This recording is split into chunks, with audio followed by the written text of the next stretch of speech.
Nakitaan ng maliliit na plastik ang mga sinuring bangus mula sa ilang palaisdaan sa Mindanao.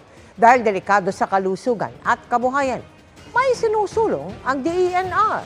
Alamin sa pagtutok ni Mark Salazar. Ang basurang itinapon mo babalik din sa iyo. Totoo yan, ayon sa pag-aaral ng DOST National Research Council of the Philippines o NRCP. Base sa naging resulta ng sinuri nilang mga isda, partikular na bangus mula sa iba't ibang pangisdaang dagat sa Mindanao. Lumabas na 60% ng sample particles na nakuha nila sa tiyan ng mga bangus ay may concentration ng microplastic. Ano ba itong microplastic? Kapag ang isang malaking plastic, for example, ay nag-degrade o kaya nabulok, magpuproduce siya ng mga maliliit na particles, yung tinatawag na microplastic. Pag naiinitan sila ng araw, rumurupok, hindi naman sila nabubulok. Nagiging mas maliliit lang. Ayon sa mga eksperto, seryosong banta sa kalusugan, pati sa kabuhayan at kalikasan ang microplastic. Yung microplastics kasi, mas malaki ang epekto niya sa mga mas maliliit na organismo. Kung yung mga maliliit na isda ay naapektuhan at hindi na nila kayang lumaki dahil doon sa microplastic, anong mangyayari? Ano yung aanihin natin? Kulang pa din talaga tayo sa pag-aaral kung ano yung overall impact niya sa health ng tao. At yun yung mga chemical na yun yung mga naglalabas ng lason.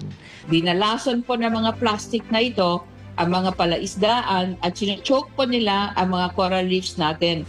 Dito po nanggagaling ang livelihoods ng mga mangingisda natin at ang mga isda na kinakain po natin araw-araw. Ang mga isda po natin ay kumakain ng mga microplastic. Hindi komplikadong ipaliwanag kung paano naging pagkain sa dagat ang basurang itinapon sa lupa. Kunwari, nagtapon ka ng isang plastic sachet sa kalye. Sundan mo lang ang pag-anod sa sachet na papuntang kanal, tapos papuntang estero, tuloy-tuloy hanggang makarating sa dagat. Pero ang pinag-uusapan nating numero rito ay 140 million plastic sachets na inanod sa dagat.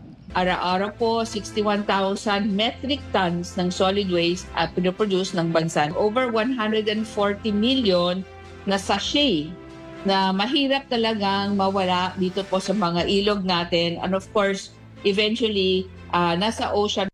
Sinabi nga sa mga nakaraang pag-aaral na ang Pilipinas ay nangunguna pagdating sa pag-pollute ng karagatan. Sabi ng DENR, panahon na para ipapasan sa mga korporasyon ang pangongolekta ng plastic waste na pinroduce nila.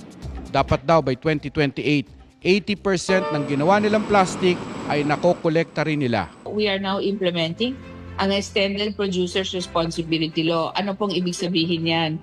Yan po ay nag-shift ng burden na kumolekta ng plastic basura dito po sa mga korporasyon na nag-produce po ng plastic packaging. Kung hindi agad matutugunan, may mga pag-aaral nga nagsasabi pagdating ng 2050 mas marami ng plastic kaysa sa isda sa dagat. Yun alarming yun, 'di ba? Na projection. Para sa GMA Integrated News, Mark Salazar, nakatutok 24 oras.